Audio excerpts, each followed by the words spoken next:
ആ യാത്ര നബിതങ്ങൾ ജിബ്രീൽ അലൈഹിസ്സലാമിന്റെ കൂടെ അള്ളാഹുവിന്റെ സന്നിധാനം വരെ പോയി. ഏത് സ്പീഡിലാണ് അള്ളാഹ് കൊണ്ടുപോയത് നബിയെ നമുക്കറിയൂല. പ്രകാശവേഗതയെക്കാളും എത്രയോ 10 മടങ്ങ് വേഗതയിലാണ് ആ യാത്ര എന്നതിൽ ഒരു സംശയവുമില്ല. എന്തുകൊണ്ട്? ഇന്നല്ലാഹ അലാ കുല്ലി ഷൈഇൻ ഖദീർ, അള്ളാഹു എല്ലാറ്റിനും കഴിവുള്ളവനാണ്.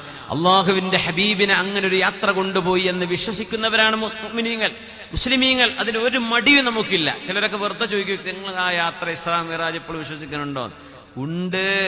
ഇനി ഖിയാമത്ത് നാൾ വരെ, അവസാന ശ്വാസം വരെയും അത് ഹബീബിന്റെ മുഅ്ജിസത്താണ്. വിശുദ്ധ ഖുർആൻ പറഞ്ഞ വിഷയമല്ലേ. വമാ ജഅൽന റുഅയ അല്ലതി യറൈനാക ഇല്ലാ ഫിത്നതൻ ലിന്നാസ്. ഇത് പരീക്ഷണമായിരുന്നു, ഈമാൻ പരീക്ഷിക്കാൻ. അല്ലാഹ് ഇതിന് കഴിവുള്ളവനാണെന്ന് നമ്മൾ തിരിച്ചറിയുന്നിടത്താണ് ഈമാൻ പൂർത്തിയാവുന്നത്. നബി തങ്ങൾ സ്വർഗം കണ്ടു, നരകം കണ്ടു. സ്വർഗത്തിലേക്ക് ഞാൻ ചെന്ന് നോക്കുമ്പോൾ ഫറഅയ്തു അക്തറ അഹ്ലിഹൽ ഫുഖറാ, സ്വർഗത്തിലെ അധികം വരുന്ന ആളുകളും മിസ്കീന്മാരാണ്, പാവപ്പെട്ടവരാണ്. മുതലാളിമാർ കുറച്ചേ ഉള്ളൂ എന്ന് പറഞ്ഞിട്ടുണ്ട് നബി തങ്ങൾ. നരകത്തിലേക്ക് ചെന്നു. അവിടെ പുരുഷന്മാരുടെയും പെണ്ണുങ്ങളുടെയും റേഷ്യോ നോക്കുമ്പോൾ പെണ്ണുങ്ങളാണ് അവിടെ കൂടുതൽ.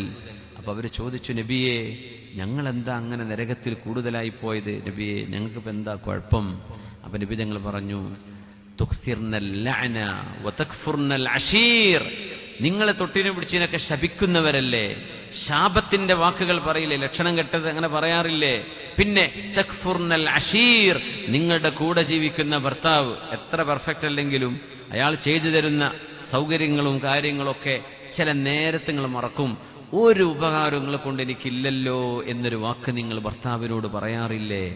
അതുതന്നെയാണ് നരകത്തിൽ കിടക്കാൻ കാരണമാകുന്ന 2 എണ്ണം എന്ന് പുണ്യനബി സല്ലല്ലാഹു അലൈഹി വസല്ലം. ഒന്ന് ശാപവാക്കുകൾ, അത് ആണുങ്ങളും പറയുന്നവരുണ്ട്, പക്ഷെ പെണ്ണുങ്ങൾ ഇച്ചിരി കൂടുതലാണ്. പിന്നെ അത് നബിതങ്ങൾ അങ്ങനെ ഒരു ജനറലൈസ് ചെയ്ത് പറഞ്ഞു സല്ലല്ലാഹു അലൈഹി വസല്ലം. തങ്ങൾക്കറിയാലോ, അള്ളാഹുവിന്റെ ഹബീബാൻ. മനുഷ്യ സൃഷ്ടിയും മനുഷ്യ സ്വഭാവ ഗുണങ്ങളും അതിന്റെ എല്ലാ മെക്കാനിസവും നബിതങ്ങൾക്കറിയാം, അള്ളാഹു അറിയിച്ചു കൊടുക്കാൻ. തങ്ങളത് പറഞ്ഞു. അതിപ്പോ ഫെമിനിസ്റ്റുകളെ ചിന്താവാദം വെച്ചിട്ട് കാര്യമൊന്നുമില്ല, അതങ്ങനെയാണ്. നാഖിസാത്തു അഖ്ലിൻ വദീൻ എന്ന് പുണ്യനബി തങ്ങൾ പറഞ്ഞിട്ടുണ്ട് സല്ലല്ലാഹു അലൈഹി വസല്ലം. അതൊരു ഹഖീഖത്താണ്. അന്ന് വെറുതെ ഒച്ചപ്പാടുണ്ടാക്കിയിട്ട് കാര്യമില്ല. അത് ഇരുന്ന് ചിന്തിച്ചാൽ മനസ്സിലാവും എന്താണ് ഇതിന്റെ ഉള്ളിൽ കിടക്കുന്ന പൊരുളെന്ന്. നരകം കണ്ടു നബി തങ്ങൾ സല്ലല്ലാഹു അലൈഹി വസല്ലം. ചില ആളുകൾ ചില ചോരപ്പുഴയിൽ നീന്തുന്നുണ്ട്. അവര് കരയിലേക്ക് വരാനെടുക്കുമ്പോ കരയിൽ നിന്ന് കുറെ ആളുകൾ മൂർച്ചയുള്ള കല്ലുകൊണ്ടവരെ എറിയാണ്. അപ്പൊ കരയിലേക്ക് അടുക്കാൻ പറ്റാതെ ആ വെള്ളത്തിൽ തളർന്ന് മുങ്ങിപ്പോകാറായി അവർ തിരിച്ച് വീണ്ടും നടുക്കടലിലേക്ക് നീന്തുന്നു. വീണ്ടും തിരിച്ചു വരുന്നു. കരക്കെത്താൻ നേരത്ത് കുറെ ആൾക്കാർ ഇവരെ എറിഞ്ഞോടിക്കുകയാണ്. എന്താണ് ജിബ്രീലേ ഈ നടക്കുന്നത്? അലൈഹിസ്സലാം. പൊന്നാര നബിയെ, പലിശ തിന്നുന്ന ആളുകളായിരുന്നു നബി. അവര് വട്ടിപ്പലിശയായിരുന്നു പരിപാടി. 5000 കൊടുക്കുക, തിരിച്ചരുമ്പോ 6000 വേണമെന്ന് പറയാ. ഈ പരിപാടിയായിരുന്നു. അത്തരം ആളുകൾക്ക് അല്ലാഹു നൽകുന്ന ശിക്ഷയാണ് ഇത്. പലിശക്കാർക്ക് അല്ലാഹു നൽകുന്ന ശിക്ഷയാണ്. എന്നാൽ അതുമാത്രമല്ല, തൊട്ടതും പിടിച്ചതിനൊക്കെ പണയപ്പെടുത്തി ബാങ്കിൽ. ഞാൻ ചോദിക്കട്ടെ, സ്വന്തം ആധാരവും വീട്ടിലെ സ്വർണവും പണയപ്പെടുത്താത്ത ഒരു മുസ്ലിം വീട് ഉണ്ടാവും നമ്മുടെ നാട്ടില്? ഇല്ലേ? അപൂർവമായിരിക്കും. ഒരു വണ്ടി വാങ്ങാൻ വരെ ആധാരം അവിടെ, പെണ്ണുങ്ങളുടെ മഹർ അവിടെ, ഉമ്മാന്റെ പണ്ട് അവിടെ, കുട്ടികളുടെ സ്വർണ്ണം അവിടെ. എന്തിന്?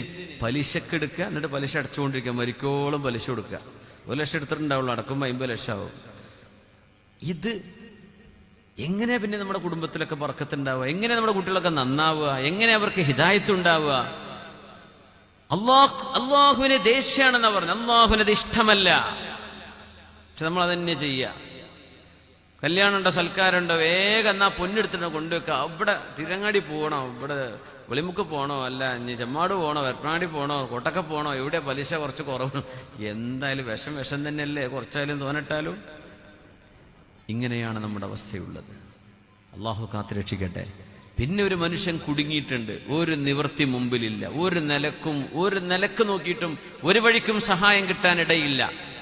അള്ളാഹുവിനോട് ഉണ്ടെങ്കിൽ അദ്ദറൂറ തുബീഹുൽ മഹ്ദൂറ അങ്ങനെ പറയും. ഒരു അത്യാവശ്യ വിഷയത്തിൽ പെട്ടുപോയാൽ നിരോധിക്കപ്പെട്ട ഹറാമുകൾ ഒരുപക്ഷെ അനുവദിക്കപ്പെടും.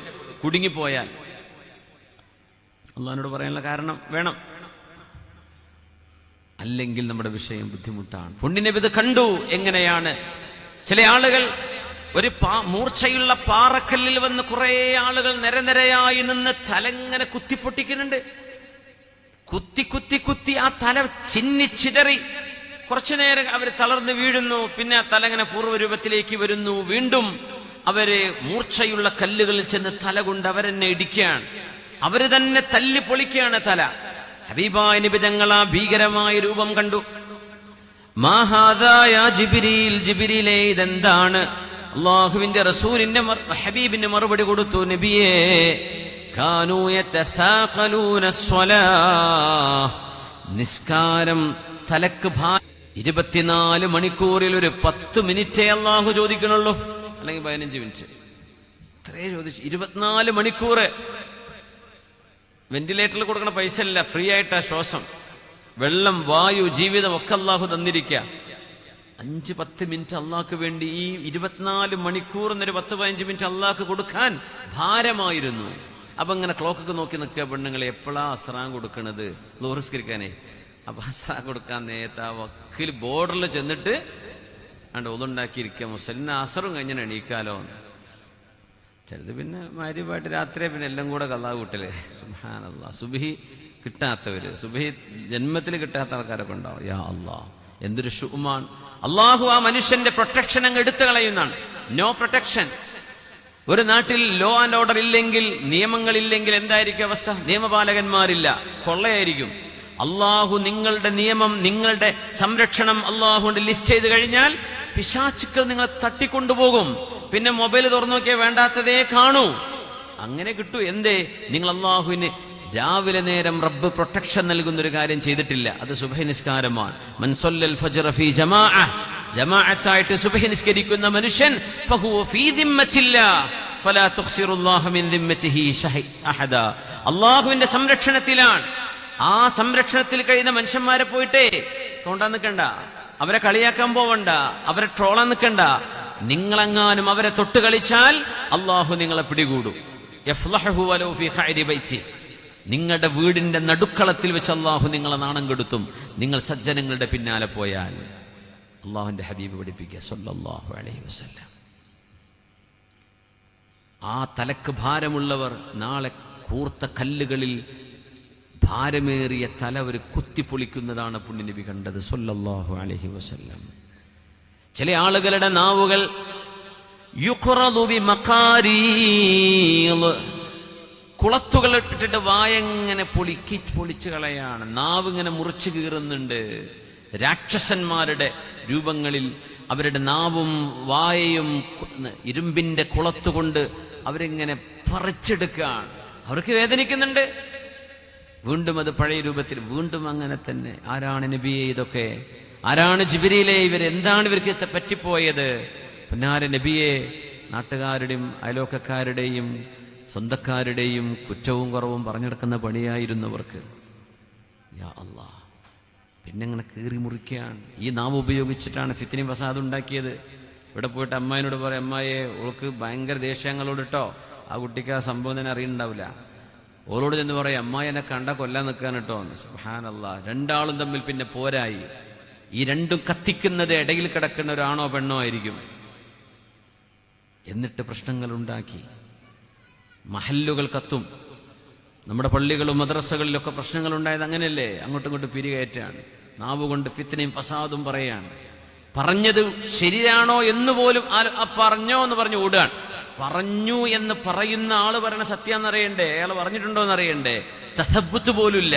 അത് ശരിയാണോ എന്ന് പോലും നോക്കാൻ നമുക്ക് സമയമല്ല. ഫിത്നയും ഫസാദും കത്തിക്കുന്ന ആളുകൾ അങ്ങനെ 2 തലകളും കത്തിക്കും. അതാളിപ്പടരും. ഇതിന് അല്ലാഹു നൽകുന്ന ശിക്ഷയാണ് നബിയെ അങ്ങ് കാണുന്നത് എന്ന് ജിബ്രീൽ അലൈഹിസ്സലാം. ഇതൊക്കെ നടന്നത് ഇസ്രാ മിഅ്റാജ് രാവിലാണ്.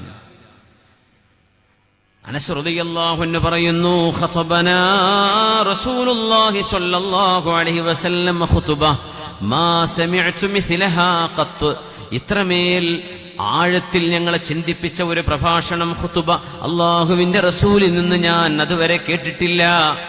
ആ വഅദിനിടയിലാണ് നബി തങ്ങൾ പറഞ്ഞത്, ലൗ തഅലമൂന മാ അഅലം, ഞാൻ അറിയുന്ന പോലെ നിങ്ങൾ അറിഞ്ഞിരുന്നുവെങ്കിൽ ലളഹിക്തും ഖലീലാ വലബകൈതും കസീറാ.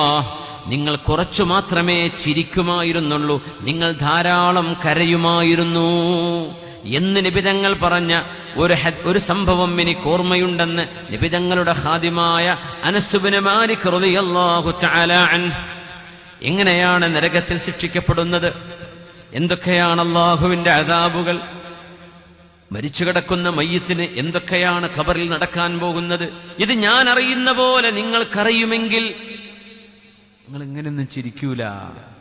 കാരണം എന്താ കഥ എന്നറിയില്ലല്ലോ, എങ്ങനെ ചിരിക്കാനാ. വലബകൈതും കസീറാ, നിങ്ങൾ ധാരാളം കരയുമായിരുന്നു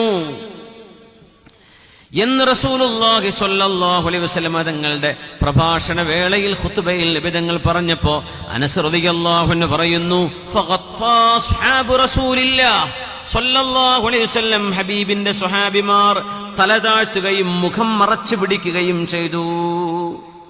വലഹും ഖനീൻ, അവർ തേങ്ങി കരയുകയായിരുന്നു സ്വല്ലല്ലാഹു അലൈഹി വസല്ലമയുടെ സ്വഹാബുകൾ. തങ്ങൾ ഇത്രേ പറഞ്ഞുള്ളൂ, ഞാൻ അറിയുന്ന പോലെ നിങ്ങൾ അറിഞ്ഞിരുന്നുവെങ്കിൽ, ഞാൻ അറിയുന്ന പോലെ നിങ്ങൾക്കറിയുമായിരുന്നുവെങ്കിൽ.